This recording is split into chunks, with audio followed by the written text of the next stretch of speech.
You are listening to the Foreign Policy Focus podcast. We cannot wait for the final proof. The smoking gun could come in the form of a mushroom cloud. Haven't you driven enough people from their homes already? Bulldoze their villages, seize their property and their laws. They had no part in making.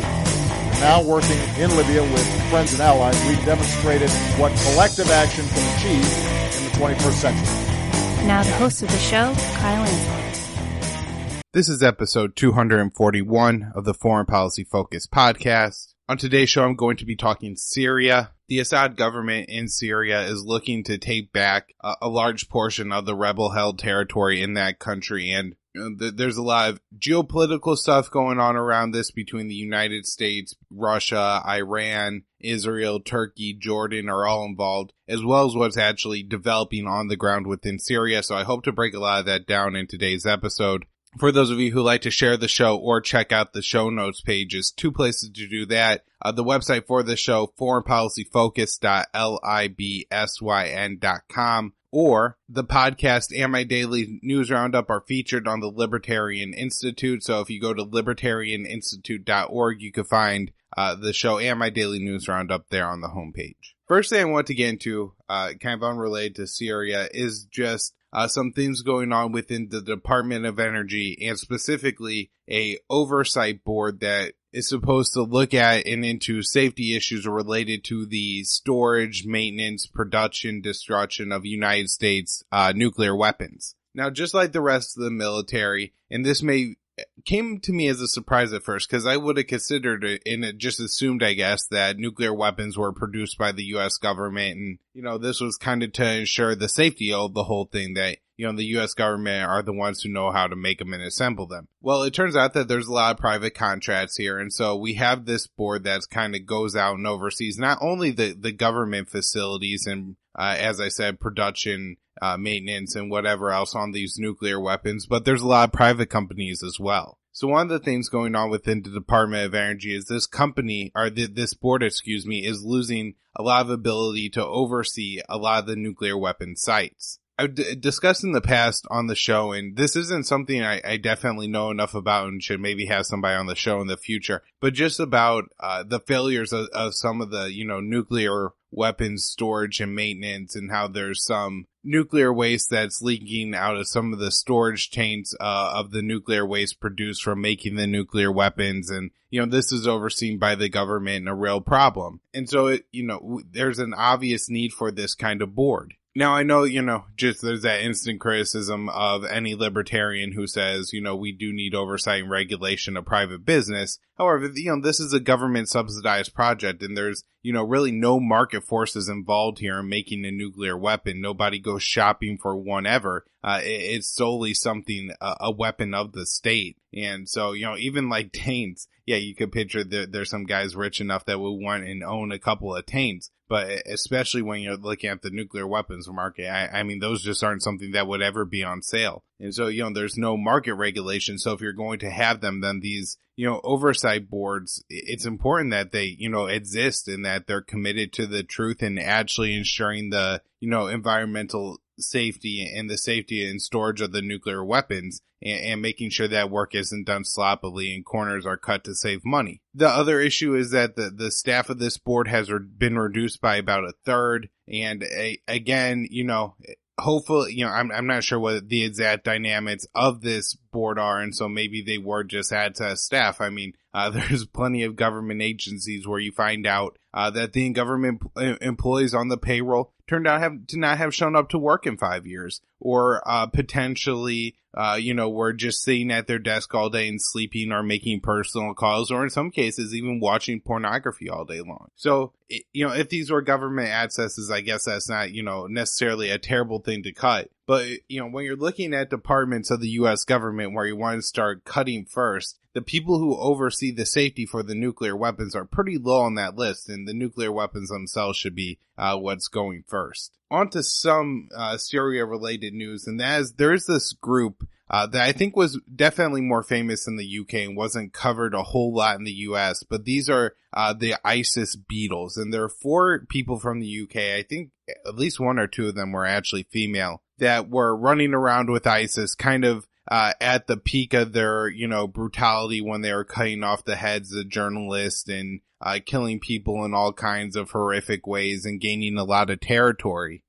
These people were big figures. I believe the guy known as Jihadi John was part of them, and he either maybe killed James Foley or was, involved in that video production. But either way, these are hardened members of the Islamic State. Now, Jihadi John and I believe another member of this group were actually killed, but there are two that were captured and are held by the US-backed Kurdish YPG forces in Syria. Now, one of the problems with these people being captured is that, what do you do with them? Do you give them to Assad and let Assad carry out justice? Well, that would seem to give legitimacy to the Syrian government. About 600 people who have been captured, and I'm not sure of what nation they would hold citizenship, have been transferred to Iraq. There's a lot of people that are still being held. I've read a lot of reports that the European governments really don't want these people back just because they don't want to deal with the messiness of trying them in the judicial system. So Donald Trump is apparently pushing to send these people to Guantanamo Bay. Now, not that I have any illusion that Donald Trump would ever close the military base and torture prison on, Guantanamo Bay in Cuba. Sending people there is just going to kind of increase the amount of propaganda that could be drawn from it. The torture is a big deal. The torture at Abu Ghraib, the torture at Guantanamo Bay of many times innocent people is something that is really used as propaganda by the jihadist leaders who, try to rally these people to their side to carry out heinous acts because they're able to, point to heinous acts carried out by the West. Now, maybe these people, if transferred to Guantanamo Bay, wouldn't be tortured there, but certainly putting that prison back in the headlines and back in the news is something that's only going to help to drive membership. Also, they'll be able to say, look, you have to enlist for us because remember when they were throwing people in Gitmo before, perfectly innocent people who were just mistakenly picked up or were picked up after they had a confession tortured out of them. Well, that's back. And so, you might as well join us because you could just get picked up in the middle of the night and there'll never be any justice done for what happens to you. And, that propaganda is probably pretty effective and pretty powerful. And, it's a big driver of recruitment. And so if Donald Trump makes the mistake of sending these people to Guantanamo Bay, it's only going to hurt that process. I also think there's just an advantage to having these people put on trial from a society as a whole where, they could be effectively judged in a way that we all deem as, kind of the universal fair way and receive their just punishment. And that's, probably going to be life in some sort of, prison in hopefully the UK, but if not in Syria or the United States. The UN issued a report on the Rohingya crisis. This is something that I talked about on the show probably quite a while back was the last time I talked about it. And the reporting on this has been pretty scarce and pretty complicated. So one of the reasons I haven't talked about it a whole lot, but this UN report labels what happened in Myanmar as a genocide of the are by the Buddhist nationalists of the Rohingya Muslim minority. The report points to 6 military officers in particular as being guilty of carrying out these crimes and also condemns the president of the country, who I believe actually once received a Nobel Peace Prize and was definitely somebody put up on a pedestal by the Barack Obama administration as, not really doing anything to help this problem. She has mostly tried to cover it up and hasn't been helpful at all or, really looked to stem this ethnic cleansing campaign whatsoever.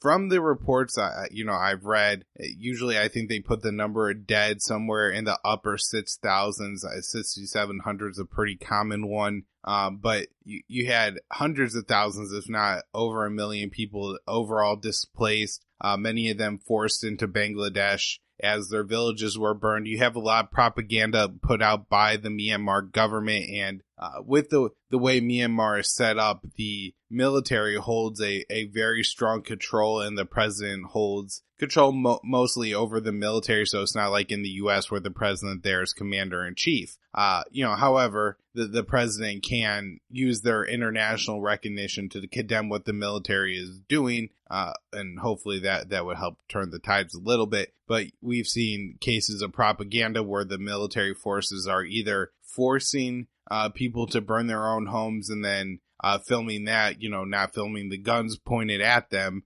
from behind the cameras, but filming that to make it look like the Rohingya people are doing this to themselves, or building fake villages and pretending that, this never happened in the first place. Now, in a Washington Street Journal piece that I read on this situation, it says the likely U.S. response here will be sanctions, but it likely won't have any effect whatsoever. As far as, changing the policy against the Rohingya people, I guess kind of the situation within Myanmar is that there's a large majority, I believe, not a plurality, of Buddhists, and many of them have strong nationalistic tendencies right now. And so, the U.S. sanctions would likely just harden them in their position, seeing that, they're now being punished because of this minority group. And remember, they're probably receiving a lot of propaganda from their government saying that, that this campaign is way overblown. There certainly was, like Rohingya militant groups prior to all this happening. So, they could, point to the fact that, oh, look, we went and took out the militants. Maybe a couple extra people died, but they're blowing this way out of proportion. And, that gives people the cover to have their beliefs in their national government, just like they do in the United States. And so the U.S. sanctions likely will not have the effect the U.S. wants them to have. The last interesting note in this story is just that apparently Facebook actually censored a couple of the people within the Myanmar military and I believe political side too, as far as their, having their Facebook accounts. They took them away, citing hate speech. Now, certainly, I don't think it's a terrible thing to have people who are obviously at this point war criminals actually be deplatformed from Facebook. But I would like to, just because I think there is room for discussion. Let's say you have like a Saudi Twitter or Facebook account promoting the war in Yemen, which, interestingly enough, this UN report, I believe, openly calls the Myanmar Rohingya crisis a genocide, and it certainly was, an ethnic cleansing campaign. The situation in Yemen has been much longer and much more extensive as far as, the Saudis have completely cut off aid at certain times to 80% of the Yemeni population while continuing to bomb them and kill them. I mean, blow up a busload of school children. And so, if you're promoting that war, is that also considered hate speech? And not that I necessarily like censorship on these social media platforms, but if you do have people who are carrying out atrocities, is that the time that maybe they should be pulling the trigger rather than, whatever Peter Van Buren or Caitlin Johnstone says. Staying on the subject of the Saudi bus attack on the Yemeni children, this happened early in August. If you remember, there was a Yemeni bus driving north of Sada, and a Saudi airstrike hit that bus while it was in the middle of the market. The bus was full of children going to summer camp, killed 40 children, I believe 52 people overall. Immediately, the kingdom claimed that it was a military target and they were justified in hitting it. Now, after some review, and I'm guessing pressure from the United States, they've walked back that and said that the attack was unjustified and said they could pursue punishment against anybody who was at fault for the mistakes that led to the attack. So, I mean, better than not, but this is still just words and rhetoric, and what we actually need is either somebody to, be put on trial and say, hey, this guy right here within the Saudi government decided that was a valid target and now he's going to face charges of war crime for it, mass murder. Or the United States needs to realize that what we're doing is supporting more or less a genocide in Yemen by Saudi Arabia, and to continue to do so is only going to continue to kill Yemeni children. As a couple weeks later, we had Saudi airstrikes on a camp for internally displaced people in Yemen, and that killed about 20 children. So are we going to continue to aid and abet, Saudi Arabia murdering these children, or aren't we? I think that's even more important right now than kind of picking individual people. And, the United States could very much shut down the war because our mid-air refueling and the weapons we're providing and the blockade that we're enforcing is so essential to what the Saudi-led coalition is doing. The IAEA issued their quarterly report saying that Iran remains within the JCPOA, or the Joint Comprehensive Plan of Action for Iran. They're still abiding by the nuclear deal, even though the United States left it in May, and we've even started to put the sanctions back on Iran. This should be a bigger issue, what the United States and what Donald Trump did in Iran. And I think if there's, one scandal that you should really point to out of the Trump administration, it's the fact that he's ruining the relationship with Iran, maybe out of spite for Donald Trump, maybe out of bad advice from John Bolton and, the rest of the Hawks in his administration. But either way, this, is a real setback, in the U.S. and the Middle East. And, there was going to be a lot of trade and wealth made, by lifting those sanctions against Iran. And now it's all hindered and stifled because of the U.S. action.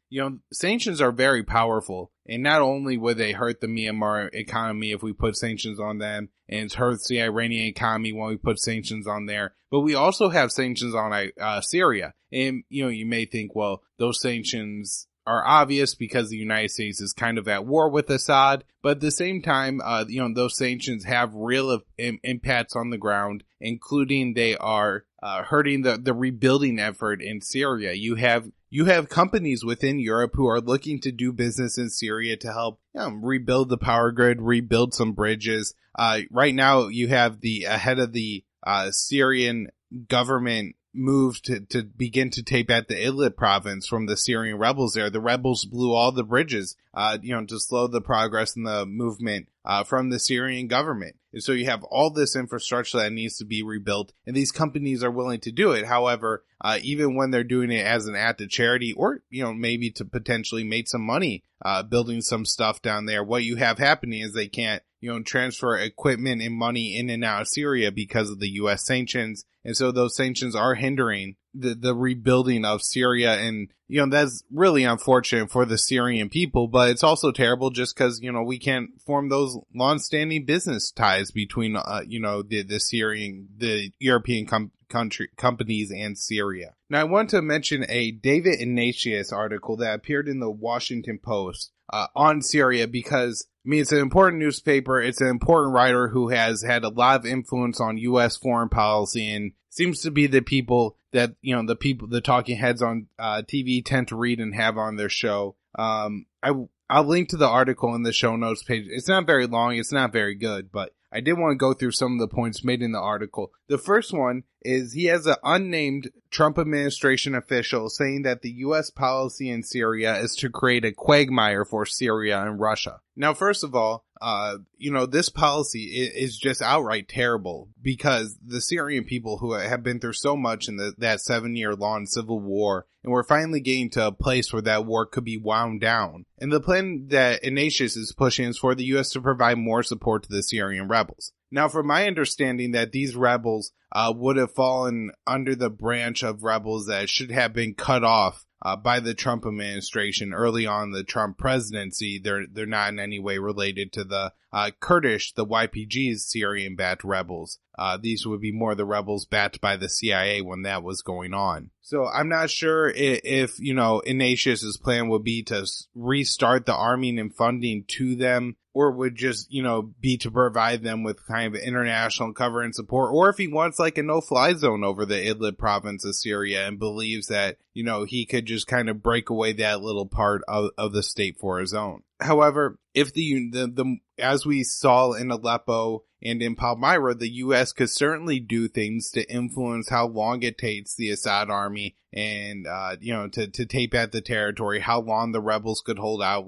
By bringing them weapons, we allow them to hold out a lot longer. And, this is unfortunate just because, right now you have Russia doing a huge push and having, especially in the Dara province in southern Syria, we saw them have a lot of effect, being able to just get these rebel groups to give up rather than fight. Now, some groups are, straight up Al-Qaeda jihadists and they're going to fight to the last man. But other people, I think, are just rebels who really didn't like the Syrian government back when this whole thing started, or any time through. There's a lot about Assad not to like. and ended up as a resistance, but now it's clear that for the rebels, the war portion has been lost, and the better choice would be to reconcile with the Syrian government. Then it seems that they're allowing even these people to maintain local leadership positions. However, if they're receiving all this army and support from the United States, it seems like they would probably end up holding out longer. There's also the problem that I pointed out in the past couple episodes of the show, and that 70% of the territory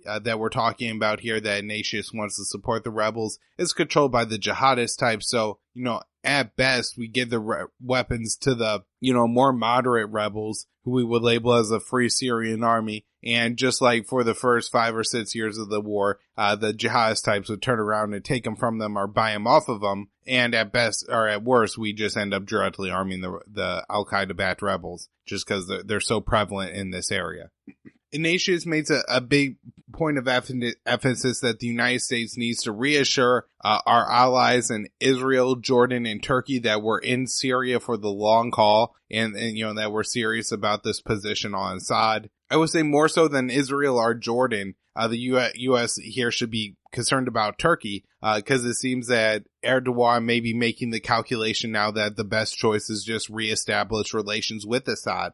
We saw over the weekend that Turkey announced they are labeling Tahrir al-Sham, which is not HTS, which is the definite jihadist group within the Idlib province, but also Tahrir al-Sham, which is pretty much everybody else except the very small Free Syrian Army as a terrorist organization. A lot of the Etz al-Nusra group front fighters are in this group. I believe Dinor al-Zinki, which is of course the group that beheaded that little Palestinian boy in that pretty famous video and was backed by the United States, is within this group now. And so it seems Turkey is moving more in the direction of kind of accepting that Assad is going to take back this territory if they're admitting that these rebels here are terrorists. And Ignatius even admits this in his article that these guys are, terrorists and jihadists. Now, he does say there's rebels in there, but, it's pretty obvious that most of these guys are terrorists. And the last thing in his article I want you to mention is just how he ties in John McCain and how he says, honoring John McCain, we have to follow his policy. And really what we should all be saying is now that the, guy's finally dead, we could finally stop listening to him and all of his terrible policies, like arming and backing the Sunni resistance to Assad, which turned out to, at least a very strong Al-Qaeda presence in Syria, as well as an Islamic caliphate taking over about half of that country. Just a couple quick notes from that article. Ignatius says that there's about 3 million people living in the Idlib province. It seems that we're again seeing the mainstream media inflate the number of civilians in an area that the Syrian government is about to attack. Originally, I believe pre-war, the population of the Idlib province was around 1 million. And then the estimates are that anywhere between 500,000 to another 1 million refugees and fighters have taken up their residence now in the Idlib province. So that 3 million number seems like an inflation, and I'm wondering how they're getting to it, but they always want to make things seem worse. Of course, Ignatius refers to as the coming Assad offensive against the Idlib province as a bloodbath. The last thing is just that he complains that the U.S. and Turkey relations are bad because of the kind of Trump attempt to get that pastor, the U.S. pastor, released from the Turkish government, but the Turks rebuffed that effort and are standing firm on their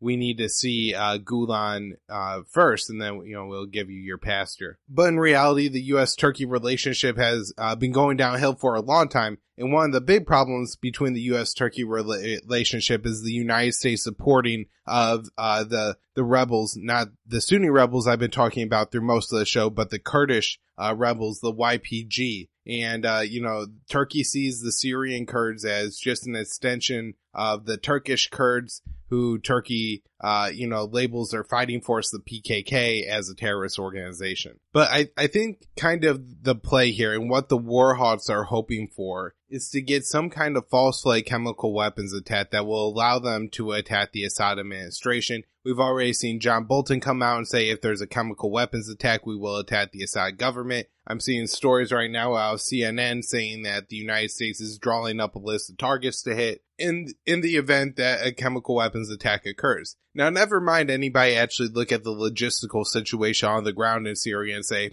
if anybody has an incentive to use chemical weapons right now, it's the rebels, not the Syrian government, just because all the Syrian government has to do is continue to slowly take territory from the Sunni rebels in the Idlib province and work out deals and agreements with them to get them to surrender, like they've had a lot of success with in the past, to win the Syrian Civil War. Or if they use chemical weapons, maybe they could kill some fighters and a lot of civilians with them. But the end result is then they have international condemnation.